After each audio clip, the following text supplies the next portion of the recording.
Hello বন্ধুরা, আজকে তোমাদের চটজলদি একটা চাট তোমাদের দেখাচ্ছি।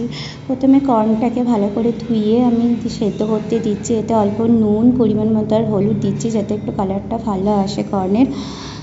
দিয়ে এটা বয়েলড হয়ে গেলে এটাকে নামিয়ে নেব ঠান্ডা করতে। 2-3 মিনিট মতো এটাকে বয়েল করতে হবে। এটা বয়েলড হয়ে গেল, দেখো। এবার গ্যাসটাকে অফ করে দিয়ে এটাকে ঠান্ডা করে দেবো, জলটাকে ছেঁকে নিই। দিয়ে এবার একটা বাটিতে কর্নটাকে ঢেলে নিয়ে একে একে সব মেশাবো। এতে এবার আমি একটু লেবুর রস দিলাম অল্প,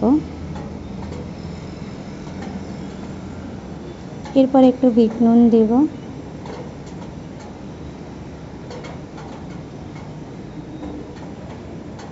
এরপর অল্প গোলমরিচের গুঁড়ো দিলাম,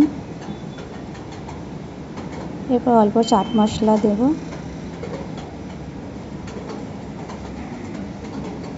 একটু সামান্য কাশ্মীরি লঙ্কার গুঁড়ো দেবো। এটা বেশি ঝাল হয় না, হালকা ঝাল হয় আর রঙটাও ভালো হয়। আর পেঁয়াজ কুচি, ধনেপাতা কুচি আর অল্প মেল্টেড বাটার দিয়ে ভালো করে এটাকে এবার মেখে নেব। দিলেই আমাদের সুন্দর কর্ন চাট বাড়িতে তৈরি হয়ে যাবে ইনস্ট্যান্ট। অবশ্যই তোমরা এই চাটটা করে দেখো।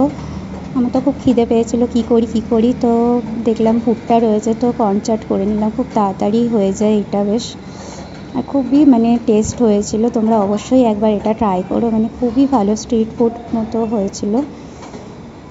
ভিডিওটা ভালো লাগলে অবশ্যই লাইক কমেন্ট করে দিও। Tata, bye bye.